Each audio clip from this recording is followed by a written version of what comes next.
Hi, my name is Heather Feather. I am the owner of Rare Bird Medicine, and today I wanted to talk about speaking your truth.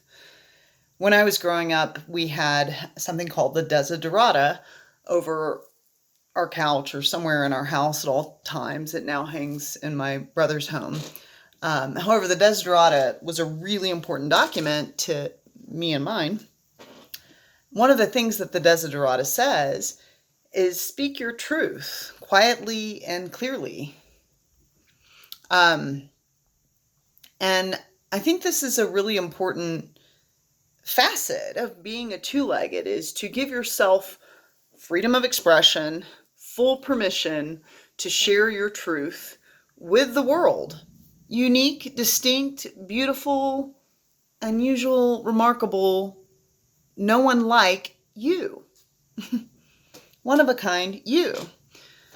If you're not familiar with the Desiderata, I highly recommend it. It was written by a man named Max Ehrman, a poet, I think in the 60s or 70s. It was published in a Catholic church that was built in the 1600s. And so some think it's a poem from Catholicism, but it's actually from this really awesome poet. So I highly recommend Googling the Desiderata.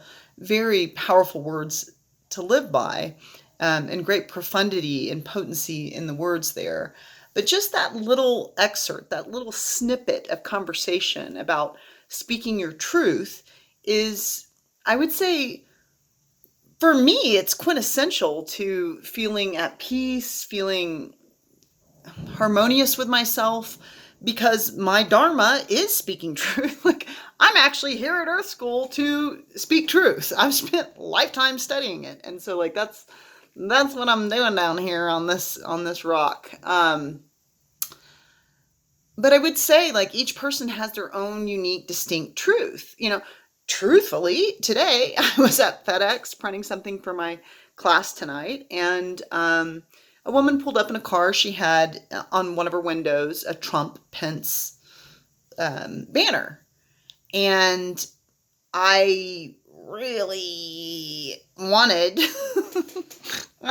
bless me, I really, really, really wanted to out loud, while she was standing next to me making her copies and printing her documents, say, Jesus, please help your children that praise wall building. I just it's sometimes hard to quell my inner rebel. So when we're talking about speaking your truth, there's an important facet of what is said there, which is speak your truth quietly and clearly. So it's important to not use, if you're actually speaking truth, then there should always be a certain quality of love imbued in what you're saying. And I knew that in that moment, and thank goodness for it, I knew that my job is not to fight against diversity and ask for everyone else to be me. Never going to happen, first of all. Total waste of breath, just sucking air down here every time I do that, because it's a waste of breath. We're never going to have 7.9 billion people that agree with me that a foundational component of a human should be bridge building instead of wall building. And if you don't have that, a breakdown has occurred. That's never going to be the case that everyone agrees with that. And there are people that are going to have some hot opinions about what I just said. And that's beautiful. Yay, good. We don't have just roses at Earth School. We have daisies, roses, birds of paradise, lilies, so many types of flowers down here, so many types of humans. Always has been that way. Always will be that way. However, what I'm speaking to this day is about speaking and sharing your truth in a loving way and not throwing it under the bus just because you might have to face judgment or ego assessment, or you might push someone's buttons or trigger their ego matrix to just, who do you think you are? Blah, blah, blah. An important thing to know as a master of your inner temple, as a mental alchemist, as an inner magician, or as someone that is a steward of their own responses, is that you don't have to engage foolishness. You don't have to engage foolishness.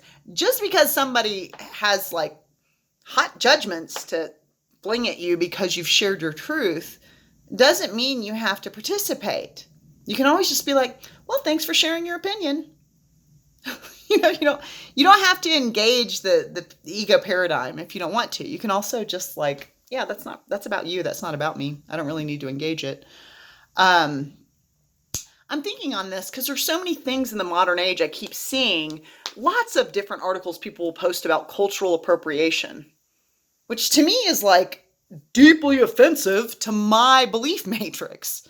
For you to say that anyone can have cultural appropriation is to assume that each being is so limited that they only live one life, they only have one flesh costume, they don't have any connection to any other flesh costume, and it also operates from a fundamental assumption that all of life is not connected, which it eternally has been.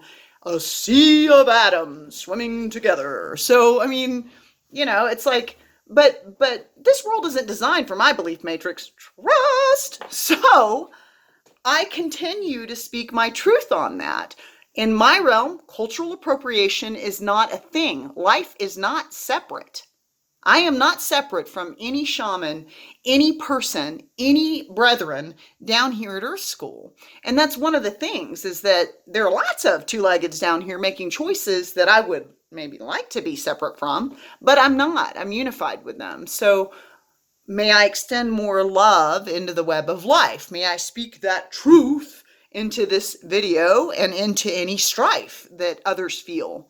May I continue to shake the web with love, that it might meet someone in a darkened hour and they might find light and find the power to rise up and dust themselves off and get moving again. So the thing that I've come to learn in my 45 years is that there are a lot of divergent opinions that I hold.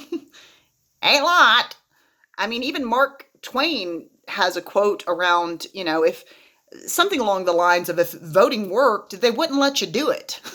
And I was like, I feel you, brother. And I'm not saying I feel everything Mark Twain's ever had to say, but on that, I feel him. It's a tomfoolery system in my reality. Does that make that implicit truth for all 7.9 billion people? No, of course not. But in my realm, it's a tomfoolery game, because politicians are going to do what they're going to do, and they're doing all kinds of stuff you don't know about, every swinging one of them.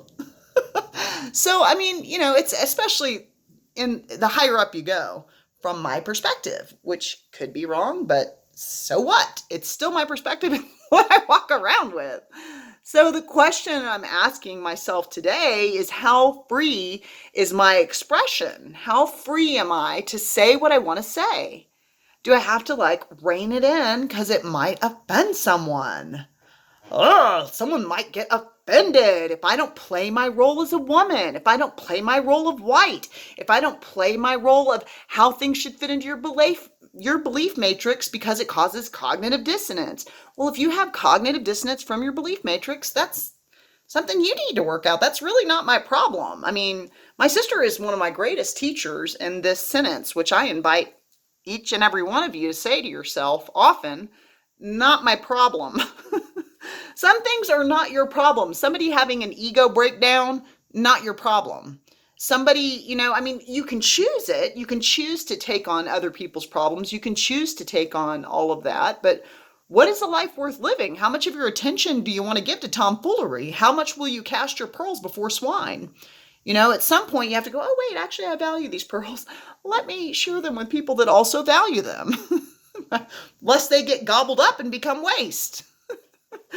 So yes, the thing about sharing your truth is that people might judge it. They might criticize you. They might attack you. They might not get it. They might want to argue with it. It might push their buttons. It might trigger them. Fundamentally, though, that's about them. That's their problem. You're welcome to adopt it, but it is still their problem. They're the one in breakdown. I try to remind myself that all the time. Like, if someone's judging me, I'm not the one in breakdown. You're the one choosing separation. You're the one choosing to not understand, which you're welcome to do. But I don't have to also get in breakdown with you. If you're just going to get on the ground and root around on the floor and shred papers and make a mess, I don't have to join you in that. I can just be like, you know what? I'm going to go for a walk. I'm going to do something else. I don't have to participate in this tomfoolery. It is true that each person has their own concept of what truth is. All 7.9 billion people have their own belief matrix, their own way they hold the world, their own perspectives. And in my experience, almost all of them think they're right. Goofballs. We almost all think we're right. Heather thinks she's right. You think you're right. Like, think about it for a second. There's some stuff you definitely think you're right about. And that's what we call foolishness from the ego. What is right? What is right? Who's the authority that can really come down and tell us what right is? That's why justice is a tricky topic, because it's hard to know the magnitude of what an individual being is, all that they be. In my reality, my individual being is multi-locality. It's multifacetedness. It's not this singular YOLO. Heather's only going to live one time. She's only one thing. She's disconnected from everything that she's not. She's not allowed to talk about those things. She's privileged. She's da-da-da-da-da. No, in my reality, that's not the truth. I'm connected to every trial, tribulation, trauma, suffering, darkened hour, shed tear in this realm and all realms, all multiverses, in all planes of existence, because energy cannot be created nor destroyed. The amount of life we have is what we've always had. It's always been connected. It's always going to be connected, and I've never been disconnected from it. In the same vein, I am as connected to every child getting their first puppy, every orphan finding their first family, every grasshopper, finding some sweet treat, every laughter that causes tears from the magnitude of joy. So I am all of it. And in my reality, I have never been separate from any of it, and I'm not going to get separate from any of it. It's not going to happen. I will always be part of the all. Anyone's suffering is my suffering. Anyone's joy is my joy, because life is an undulating blob of being. And I don't have to sit and just agree with everyone else's perspective, because I don't. And trust, there are plenty of two-leggeds that do not agree with my perspective. And they have all sorts of hot sports opinions on different things that I'll say. And that's okay too, because I'm not asking the world to not be diverse. And even if I was, still would be. That's not up to me, baby. So let's just take a minute today, and let's just take a moment to consider, do we have freedom of speech? Do we have freedom of expression? Do we have the right to speak our truth? Do you speak your truth? Honestly, some of the wisest two-leggeds I've ever found in this realm are the quietest, and they're filled to the brim with infinite wisdom, and they're just conflict avoidant. So they don't share their wisdoms, because this can be such an aggressively judgmental plane, because we all have egos.